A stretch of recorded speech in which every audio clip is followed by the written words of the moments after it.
Emily Blake, 22. And Richard Baker, 13, have been missing now for 6 weeks. Emily. Is Caucasian. Well, they got that wrong because you're obviously white.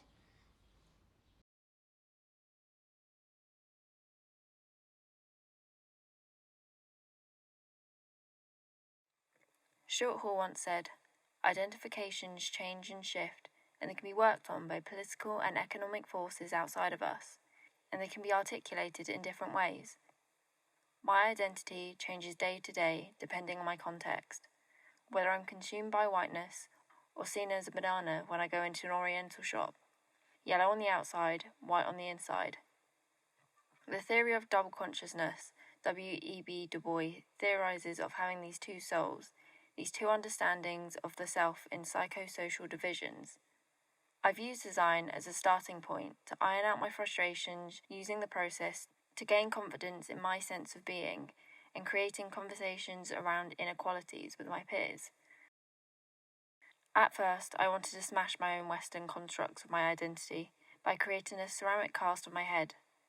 During this process, I engaged with conversations about my project with a variety of people, allowing me to use the process of casting as a key to unlock a conversation about people of colour's experiences and perspectives.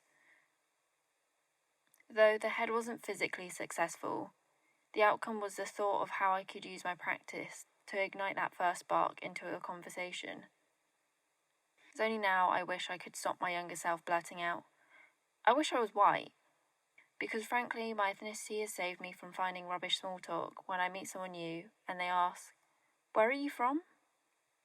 During secondary school and college, I would always try and fit this stereotype of an Asian, and doing it in a way that really hit home. Playing on this construct and this complexity theory that my peers had put on people of colour gave me a sense of control of my identity. Being initially exposed to feminism during my foundation year, I noticed that the feminism projects my course mates seemed to all be fixated on involved printing their tits on walls, which frustrated me in ways that I didn't yet understand. I felt that my view was taboo and controversial, so I started mocking the commercialised feminist trends by creating a dichotomy between my work and theirs. This is what a feminist looks like. A t-shirt, for example, only benefits the user by branding themselves as good, a perfect example of virtue signalling. It's the publicised part of feminism that doesn't accommodate women with intersectional disadvantages. I began unpicking my racist encounters and the way I viewed myself. I noticed there was a relationship with my gender. A triple consciousness, a development of Du Bois' theory by black feminists that considers gender, leading me to intersectional feminism. An approach to the feminist theory that seeks to recognise the complicated and nuanced experiences of individuals based on different intersections of privilege and oppression. It considers your race, education, sexuality, ability, gender, class. This form of feminism is all-inclusive, understanding that women have different experiences depending on their privileges and oppressions. As my writing turned to metaphors, I began to connect my intersectional stance with objects. Using object-orientated ontology to position objects as the main focus of conveying experience and emotion, stating that race as an object is far more interesting and important than your actual human existence. One thing that was the tipping point for me happened last year when I was walking back from Oxford Street and a guy stopped me. Hey, excuse me, sorry, I just had to stop you because you caught my eye. Oh, thanks. Yeah, so, where are you from? You look Brazilian. Oh, I'm from Surrey. Oh, sorry, I'm from Woking. Cool, yeah, so, you look Hispanic. My mum's Filipino, my dad's white, I'm mixed. Oh, you don't look Asian. Anyway, are you a tourist here? How's your day going? Ruth Frankberg's Displacing Whiteness raises a historical representation of women of colour. Women of colour as a trope is construed ambivalently, always on a slippery slope from an exotic beauty to unfemininity and ugliness. I felt the ugliness from an early age, where I would tell my teachers that someone was being mean to me and I blamed it on my skin colour. When I knew this wasn't the case, but I wanted my white teachers to tell me it wasn't. Reassure me, maybe. Instead, both times they used that excuse. I was the one who had to move tables. I wasn't even a disruptive child. I wanted the same recognition as my white peers. Now, to the present day, I've experienced the other end of the spectrum. I wish he didn't look me up and down. I wish he didn't play the game of guess the race. My mind pauses at the word exotic. It's alienating. It's othering. My body seemed to be a brown shell that was wearing thin. I felt objectified and my shell was up for sale with no description of the condition of my clockwork innards.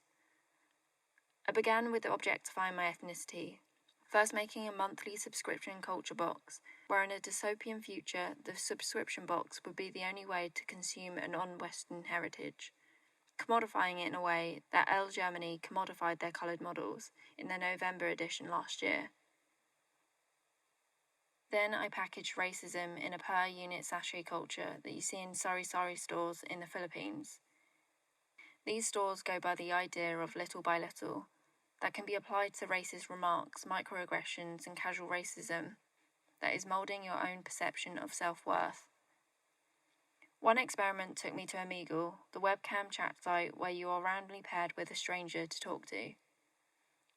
I sat here wearing a gimp-looking mask, feeling vulnerable as I tried to sell my features as different ethnicities, in the same way that Meghan Markle talks about taking advantage of her racial ambiguity in her essay for Elle, by changing the way she styles herself to appear ethnically accurate for different roles.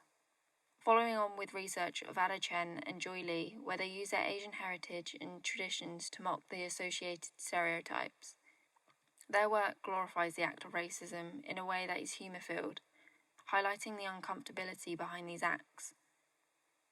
It's having control over the representation and pairing it with elements of beauty, that twisted humour of making something bad, good. Similarly, in World War I, housewives could do homework where they could paint tin soldiers for pennies a week, but despite the poor paid labour, it allowed women to have some form of financial independence and power. These juxtapositions create a friction that lays pathways into these conversations around discrimination. If a woman of colour can either be this exotic beauty and yet have this ugliness, why not use the beauty to talk about the ugliness that comes with it? I wanted to create a form of Socratic dialogue using the objects and metaphors, a question-and-answer method employed by Socrates in Plato's dialogues. I wanted people to question the object, its materiality, its context. What's so significant about it? I found it easier to talk about my experiences through metaphors as it gave the impression of objectifying race and gender. Inspired by magazines such as Elle Germany, where they glorified people of colour as a product. Nice, successful, committed, never were models of colour as popular as they are now. Following with images that are labelled voodoo and markets people of colour as mystical and witchy with the association with nature, glorifying and supporting traditional racist perceptions. In response to this, I came up with a metaphor of being a China doll. The use of a familiar object to depict an emotion or an experience to my peers in order to create a familiar understanding between the object and my perspective. The marriage of objects and emotions neatly packaged my message of discomfort and disconnect with my identity. It comments on how people of colour are represented as a precious trend that is fragile with this buffer that is the glossy magazines, creating an ideal that is untouchable and pristine being yet backed up with this historical ideology. The idea of child's play in the context of fashion houses and magazines. They have a sense of naivety when it comes to race. Something that is completely consumable within this idea of a jelly mould of a human. It is used to virtue signal diversity for a company. Like models, dolls are controlled by their user. They're miniature representations of a perfect human. In the song Barbie Girl by Aqua, a childhood favourite of mine, lies an innocent object that is sexualised due to its gender and its convenient objectifiable nature of it. You could compare this to an essay that Judith Main wrote in 2004, Marlene, Dolls and Fetishism, where she talks about the film Blue Angel, made in 1929, where the actress Marlene Dietrich has two dolls, one Chinese, one black.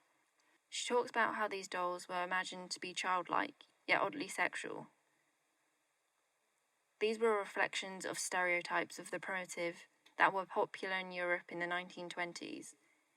It's representation like this that people of colour are commonly fetishized. There are still discriminations stemming from the idea of the savage. I'll use Pocahontas as a reference. Or, on a more positive note, the short film Like Dolls, I Rise by Nora Felipe documents how a group of black women made dolls of themselves to give them a sense of individuality, rather being seen as another black woman. And ain't I a woman? I have borne 13 children, and seen them most all sold off to slavery. And when I cried out with my mother's grief, none of them but Jesus heard me.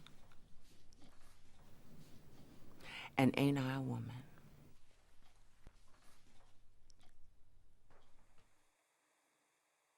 I wish I was an IKEA plate. Maybe a mug, that might be more suiting. I wish the law of simplicity could come into play. Gestalt psychology, that is the theory that proposes that the whole object is more important than its individual parts. The process of slip casting follows this theory of Gestalt, where the consumer is only exposed to the end product and the process is disregarded. With slip casting starting the industrialisation of ceramics ware, the technique is now taken for granted as it's being so commercialised. It juxtaposes the fascination around one's ethnicity and wanting to know more about your ancestry than you, the finished product. Casting has a choreography to its process, a uniform repetition that follows a call and response action of explaining yourself. I've created a design methodology and used practice and metaphor to open up conversations around race and gender identities. A participant-based project where I manifest and personify China dolls to depict a fragile discourse that is around people of colour. The project aims to provide a space for minorities to discuss common issues such as the pay gap within workspaces, as well as creating a hub of role models for younger generations. Conversations with the role models and the process of making these dolls are documented in a zine where process and participant experience sit side by side as they reflect off one another. The zine holds conversations between myself and the role models, providing the readers a sense of transparency of someone's identity. The zine provides an accessible space to document and distribute these interactions. Unlike fashion magazines, zines provide this raw format that is practically instantaneous and typically have tight communities producing them. First-hand production provides a more accurate voice of these communities as it comes from them directly. Documenting these conversations and process within a zine provides a tactile parallel relationship between the participants' experience and the making of the dolls. China dolls were made in Germany in the 1900s, China referring to the material, which is the white porcelain. The high proportion of canalin in porcelain gives it its whiteness, its purity, and unslurried by earthly brown tones produced by iron traces found in secondary clays. Linking the association of porcelain with the Silk Road, the opium trade, colonialism, and cultural misappropriation. The dolls I've made have been stained with granules of tea and coffee, which follows this historical narrative of slavery and colonialism. Using casting as a rich narrative to articulate feminist arguments due to the repetitive principle of slip casting. It facilitates the manufacturing of industrial quantities of identical dolls' heads, juxtaposing the historical stereotypes of women of colour not being perceived as feminine and beautiful compared to their white peers. Children play with dolls in the way that they think society works and acts. The psychologist Alfred Adler, a peer of Freud, thought the concept of adulthood is formed around the age of 6. His theory was that we were forever chasing a fixed construct even up until adulthood. Recalling back to my younger self as I played with my diverse dolls, the ivory ceramics dolls that I was gifted peered down at me from my top shelf as I toyed with my microcosm of society. This micro-society was a representation of what I thought society was actually like. The materiality, however, is contrasted in the conversations with the role models as they partake in an exchange of vulnerability that overrules the stigma with their sense of pride in their racial identity. Juliet Uzor, winner of Sewing Bee 2019, Zinzi Marsh, a performance artist, and Susi Huang, a ceramicist, have all been chosen as role models as they present a positive sense of identity for people of colour in a professional environment. The project is ongoing and aims to provide people of colour with relevant idols due to the lack of relevant role models growing up, leading me to try and adapt my racial identity to fit in with society. An interview that I conducted with my secondary school discussed the underrepresentation within systemics and having to turn to posters and infographics to demonstrate diversity on campus. The dolls are made for the participants, and I'm able to personify them by the participants providing me with images on how they would like to be manifested. The purpose of these dolls acts as a reminder of their worth as a person of colour, and by engaging in this conversation around discrimination, the doll is a representation of the ability of opening up and sharing these issues. I can be so absorbed in making that everything else gets put on hold. These dolls have given me a time to reflect on other people's stories as well as my own. It's inspiring to know there's an all-round sense of pride in ethnicity, whilst swimming in the pool of ugliness that we're consumed by. Something so objective as a doll has been so humanising and uniting in recasting a sense of self-worth. The motion of pouring casting material started to become more significant as we began to discuss our differences. The monotonous task of sanding away self-deprecating layers that we've built up, painting on the faces of stories of migration and growth. At the start of this process, I felt like a China doll. I indulged in whiteness, made in the West, and fragile. Now, as I maintain this cycle of doll making, I realise that the fragility comes with its own golden kintsu glue that heals our cracks. The next step for this project is to continue making the dolls, following this ongoing list. Though some participants are more speculative than others, but who knows, Naomi might want a doll in the future. I aim to develop the structure of the doll in zine format by taking it into schools and developing a workshop that uses blank dolls and a zine layout that provides a space for students to fill out their own perspective as a minority. I will be using the role model dolls as a base to steer conversations around inequalities whilst providing a positive representation of racial and gender identity. In a sense, by me leading these workshops, I enter a space of a role model for students to take pride in their ethnicity. For this next part, I suggest turning up your volume as my mum is in the next room and I don't want her to hear. On a more personal development, I will be creating a doll and zine for my mother in secret. Though she has always mentioned she is proud of me, developing my project at home and showing her my outcomes. This time, she mentioned she was proud of me as I'm doing all the things she wasn't able to achieve. Her academic journey was cut short as she migrated to the UK on the 19th of May, 1986. 34 years ago, on the day that I'm writing the script. This doll is different to the current dolls. This doll has a direct personal connection with my own existence.